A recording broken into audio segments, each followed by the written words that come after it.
Hello guys, welcome back to my channel. कैसे हैं आप सब? आई होप आप सब अच्छे होंगे। एंड मैं आ गई हूँ आपके लिए एक और नया व्लॉग लेकर। तो पिछले व्लॉग के बाद से मैं ये वाला व्लॉग कंटिन्यू कर रही हूँ। तो शादी के जो है रिचुअल चले हुए हैं कल से। मैंने आपको बताया था पिछले व्लॉग में कि बान स्टार्ट हो गए थे। तो हमारे यहाँ क्या होता है ना कि जितने दिन के बान निकलते हैं तो कोई ना कोई देता है बान परिवार में। और जिसका मन होता है मतलब वो पहले ही बता देता है कि आज का बान मैं देने वाला हूँ। तो हमारे यहाँ पर ना अभी ऐसे ही चल रहा था।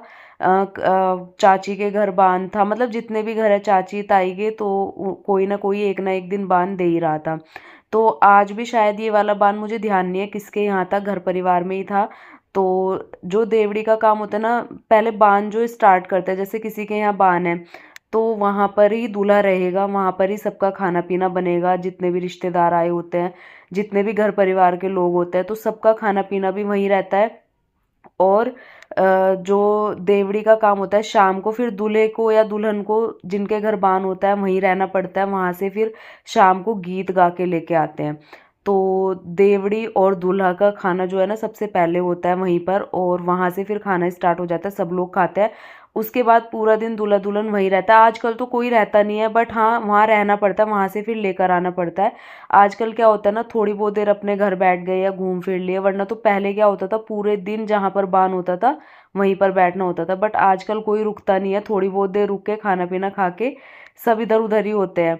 बट पहले के रीति रिवाज थे कि वहीं पर रहना पड़ता था, फिर वहीं से शाम को दूल्हा हो या दुल्हन उनको गीत वगैरह गा के वहाँ से लेना लाना पड़ता था। और वो लोग ना दिया देते हैं, मतलब जैसे आप ये दिए वाली थाली देख रहे हो ना, एक तो दिया वहीं का होता है जहाँ पहले दिन बान होता है, मतलब जिसके घर शादी होती है। फिर दूसरा दिया वहाँ का होता है जब जहाँ से कोई भी बान देता है, तो वहाँ से वो शाम को दिए के साथ भेजते हैं दूल्हे को। और गीत गाते हुए सारी लेडीज़ उनको लेकर आती है अपने घर। और फिर ये जो अभी आप देख रहे हो स्क्रीन पर, ये रीति रिवाज होता है। गेट पे आके फिर जो देवड़ी बनती है ना, उसको दूल्हे की आरती वगैरह टीका वगैरह करना होता है। और उसके बाद देवताओं की पूजा होती है, और ये ना हमारे यहाँ डेली चलता है। खिंचाया नहीं मेरी बरनी का फोटो, खिंचाया नहीं मेरे बेटे बनाए, सजाया पसंद मेरे देखे बताए, करूँ क्या पसंद बना मिले गलियों में, उड़ावे पतंग बना किले गलियों में, उड़ावे पतंग मेरे ताऊ बुलावे चलो। जब तक बान होते हैं तब तक वो सारी चीज़ें चलती हैं। फिर रात को डेली गीत होते हैं जब तक शादी नहीं हो जाती। और जब से बान शुरू हो जाते हैं तब से गीत वगैरह स्टार्ट हो जाता है रात के। तो जैसे आरता वगैरह होती है और दूल्हा अपने घर आता है बान वालों के घर से, तो फिर रात को गीत होते हैं वहीं पर। और फिर अगली सुबह जब कोई बान देता है तो दोबारा रिपीट होती हैं सारी चीज़ें। तो बस गीत वगैरह हो गए थे आज रात के। तो हम लोग घर वापस आ रहे थे लेट, मतलब मैं अपने घर जा रही थी, मेरा भी बिल्कुल बगल में ही घर है। तो मैं और पतिदेव जा रहे थे, तो मैंने सोचा थोड़ा सा ना डेकोरेशन हो गई थी घर की, तो उसकी भी क्लिप ले लेती हूँ आप लोगों के साथ शेयर करने के लिए। और जब पूरा घर सज जाता है ना, इतना सुंदर दिखता है। तो रात को जब मैं नीचे आई ना, बाहर से इतना प्यारा दिख रहा था, तो मैंने छोटी सी क्लिप बना ली। तो अब हम लोग जा रहे हैं सोने के लिए घर। अभी टाइम पता है 11 साढ़े 11 बजे का टाइम था ये। और डेली उतना ही हो जाता है क्योंकि डांस वगैरह करते हैं। और कल मेरे यहाँ बान है, कल मैं बान दे रही हूँ, और कल ही मेहंदी भी है। तो लास्ट बान मंडे से पहले वाला ना मेरे यहीं था। बीच में बहुत सारी क्लिप मैं शूट नहीं कर पाई क्योंकि जिम्मेदारी भी बहुत ज़्यादा हो जाती है। तो कल का मैं करूँगी क्योंकि कल मेरे घर तो गाइज आज मेरे यहाँ बान था। तो दिन का तो मैंने कुछ भी शूट नहीं किया, खाना पीना सब हो गया था। और ये वही टाइम था शाम का जब दूल्हे को बान होता है जिनके घर, वहाँ से शाम को दिया लेकर आते हैं। तो बस दूल्हा वहाँ पर वाइट टी शर्ट में खड़ा हुआ आपको दिख रहा होगा। तो मैंने ना ढोल वगैरह मंगवा लिया था कि जब चलते हैं ना लेके दिए के साथ तो अच्छा लगता है। जब बान वालों के घर से दूल्हा अपने घर जाता है गीत गाते हुए, तो मैंने यहाँ पर ढोल मंगवा लिया था। तो सब लोग ढोल पर यहाँ पर डांस करने लगे।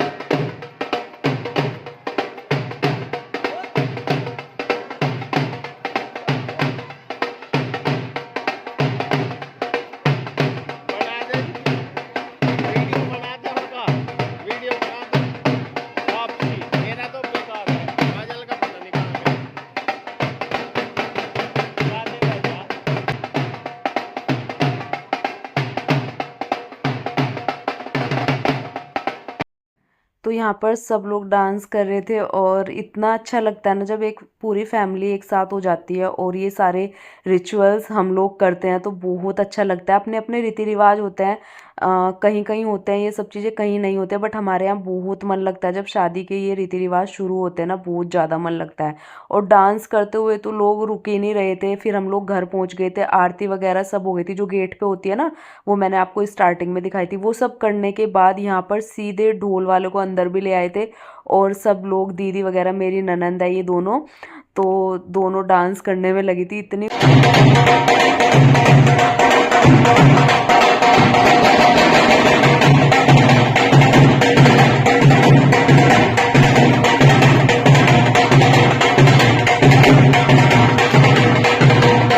शाम को ये सारे रीति रिवाज, उसके बाद मैंने तुरंत कपड़े चेंज कर लिए थे दूल्हे को वहाँ से लाने से पहले, क्योंकि मुझे पता था कि शाम को मेहंदी का भी प्रोग्राम है तो फिर एकदम से हो नहीं पाएंगे, तो मैंने पहले ही कर लिए थे। उसके बाद सबने मेहंदी के कपड़े चेंज कर लिए थे क्योंकि अब मेहंदी का भी फंक्शन शुरू होने ही वाला था, क्योंकि सब लोग अभी ढोल से ही नहीं हट रहे थे।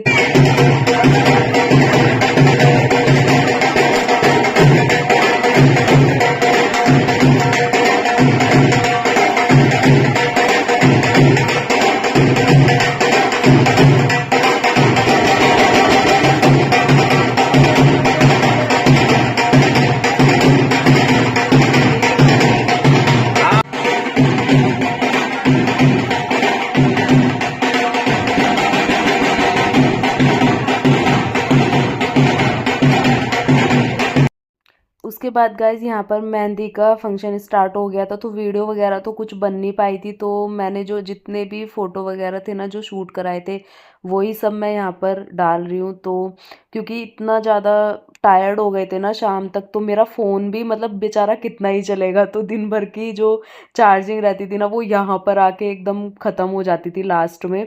तो फिर चार्ज करने का भी ऐसा ही रहता था, चार्जर घर पड़ा है और फिर कितनी सारी जिम्मेदारी हो जाती है, तो हो ही नहीं पाता था। तो बस अब मैं आपसे सीधे कल मिलूँगी। तो गाइज़ ये है नेक्स्ट डे, मतलब शादी से पहला दिन। 21 तारीख की शादी थी, 21 अप्रैल की, तो ये 20 तारीख का इस दिन था मंडा। हमारे यहाँ होता है, जो हमारी साइड के होंगे वो पहचान गए होंगे कि ये क्या चीज़ होती है। तो मंडा बोलते हैं। उस दिन ना लड़के वालों के घर पूरा खाना पीना होता है, जितने भी रिश्तेदार होते हैं वो भी आते हैं, शादी से पहले जो आ जाते हैं, और लड़की के घर वाले भी आते हैं इस दिन।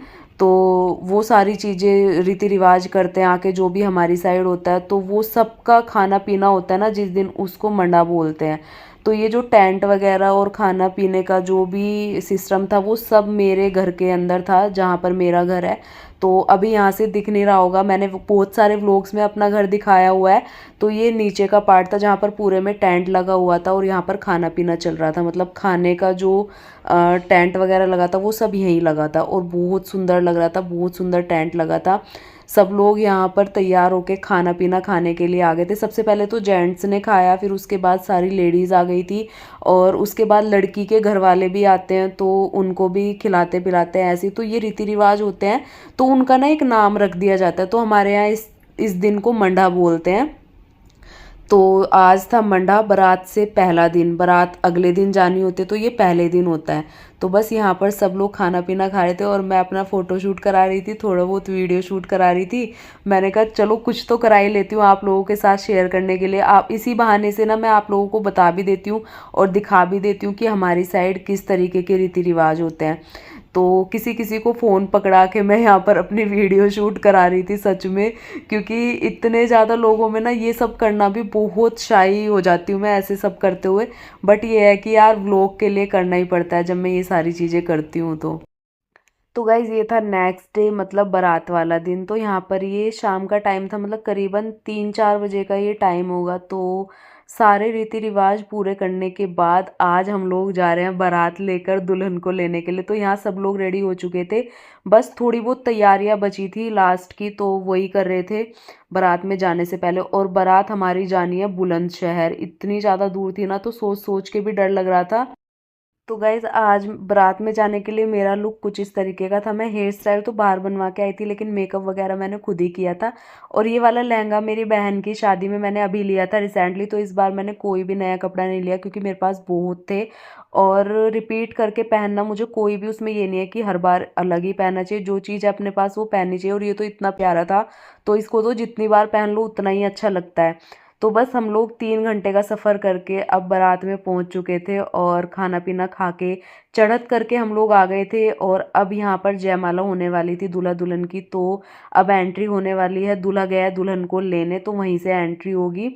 और इससे पहले हम लोग चढ़त करके आए थे, तो लड़की के घर तक हमने चढ़त करी थी, क्योंकि मैरिज होम में और लड़की के घर में 2 किलोमीटर का अंतर था। तो हमने वहीं तक जाके चढ़त करके, जैसे घुड़चढ़ी होती है ना, वैसे हमारे यहाँ होता है एक, ये भी रीति रिवाज होता है हमारे यहाँ। तो वो करने के बाद हम लोग आ गए थे वापस मैरिज हॉल में। और यहाँ पर मैं बैठी हुई थी, रूबी आस्था ने एंगेजमेंट की थाली पकड़ी हुई थी, क्योंकि अभी वो भी करवानी है जयमाला के बाद। तो मैं आस्था से बोल रही थी कि बहुत देर तक क्यों खड़ी रहोगी, बैठ जाओ थोड़ी देर, क्योंकि बहुत जिम्मेदारी हो जाती है गाइज। सारा इस लड़की ने ऐसे संभाला है ना, हर किसी के बस की बात नहीं है। मैंने अभी अपनी छोटी बहन की शादी अपने हाथों से होते हुए देखे, मतलब पूरी जिम्मेदारी मेरी और मम्मी की थी। तो मुझे समझ आ सकता है कि कितना ज़्यादा जिम्मेदारी होती है और इस लड़की ने कैसे संभाला है। सच में ये अकेली थी करने वाली, इसने इस तरीके से संभाला है ना, हर किसी के बस की बात नहीं होती है। तो हम लोग यहीं पर बैठे हुए थे, वेट कर रहे थे दूल्हे दुल्हन की एंट्री का। तो बस अभी एंट्री होने वाली है, आप लोग भी देखना। बहुत प्यारी एंट्री हुई थी दोनों की, और दोनों साथ में इतने सुंदर लग रहे थे। और मेरा तो यही आशीर्वाद है दोनों के लिए कि हमेशा दोनों हंसते खेलते रहे, खुश रहे, और इन पर बड़े बुजुर्गों का और सबका आशीर्वाद बना रहे।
तो गाइज़ यहाँ पर जयमाला वगैरह सब हो गई थी, तो अब बारी थी एंगेजमेंट की। तो आस्था दूल्हे की बहन यहाँ पर उसी की तैयारी के लिए खड़ी थी, तो उसका फ़ोटोशूट चल रहा था। उससे पहले होता है ना सारी चीज़ों से पहले, आजकल आपको पता ही है। तो सारे फ़ोटोशूट होने के बाद एंगेजमेंट वगैरह हो गई थी, और उसके बाद अब मैं सीधे शूट कर रही हूँ फेरों के टाइम। सुबह हो गई थी, इतनी ज़्यादा नींद आ रही थी ना गाइज़, इस टाइम पे मैं बता नहीं सकती। बट ये शादी मेरे लिए बहुत स्पेशल थी, इसलिए मैं लास्ट तक रुकी और बैठी रही। उसके बाद मेरे हस्बैंड ने, मेरे पतिदेव भी वहीं थे, तो उन्होंने बोला कि 2 घंटे के लिए लेट जाओ, क्योंकि इन चीज़ों में काफ़ी टाइम लग जाता है और हम लोग तो बैठे ही है। और उस टाइम पे मुझे इतना अच्छा लगा ना गाइज, मैं बता नहीं सकती। थोड़ी देर के लिए मैं फिर अंदर जाके लेट गई थी, और इतना अच्छा सेटअप था ना यहाँ पर।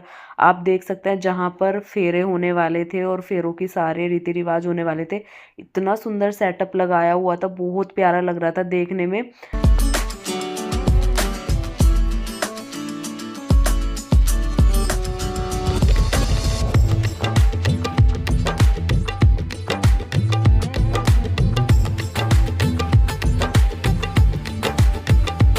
यहाँ पर, और सुबह का टाइम था, सब लोग बैठे हुए थे फेरों पे। और आधे रिश्तेदार तो निकल जाता है, आप लोगों को पता ही है, रात में ही। लेकिन जो घर के बचते हैं, बुआएं, मौसी, उनके बच्चे, और मैं और मेरे पतिदेव थे, तो दूल्हे के चाचा चाची, तो हम लोग मतलब पूरी शादी करके ही गए थे। तो घर वाले ही बचते हैं, बाकी लोग तो रात को निकल ही लेते हैं। तो बस हम लोग बैठे हुए थे, मैंने कहा ये चीज़ें ख़त्म हो, उसके बाद थोड़े बहुत तो रीति रिवाज बचते हैं जो कि दुल्हन के घर जाकर होते हैं। और उसके बाद हम लोग ले आए थे दुल्हन को अपने घर। ये करीबन ऐसे होगा 9 साढ़े 9 बजे हम लोग घर पहुंच गए थे वहाँ से निकल के। तो ये टाइम था जब दुल्हन की एंट्री हमारे घर हो रही थी। तो हम लोग तो साथ में ही आए थे। मैं कपड़े वगैरह चेंज करने चली गई थी क्योंकि रात भर मैं लहंगे में इतनी परेशान हो गई थी ना, इतना लंबा टाइम मैंने कभी नहीं निकाला है ऐसे कपड़ों में। और मैं लेकर भी नहीं गई थी, मैंने सोचा कि कुछ चेंज कर लूँगी बट हो ही नहीं पाया, इतनी दूर का सफ़र था। एक तो सफ़र में ही टायर्ड हो जाते हैं और फिर पूरी रात की शादी, सुबह 2 घंटे लेटने के बाद भी गाड़ी में हम लोग सोते हुए ही आए हैं। जितनी भी गाड़ियां थी ना साथ में, सब लोग आपस में बात ही कर रहे थे कि पूरे रास्ते हम लोग सोते हुए आए थे। और फिर यहाँ आकर ना जो दीदी वगैरह थी, मेरी नंदे थी, जो घर में रहते हैं लोग, उन्होंने थोड़ी बहुत तैयारियां करी हुई थी दुल्हन के गृह प्रवेश की। तो बस यहाँ पर दुल्हन का चल रहा था गृह प्रवेश, और इन्हीं रीति रिवाजों के साथ हम अपने जो है घर की लक्ष्मी को अपने घर लेकर आ गए हैं।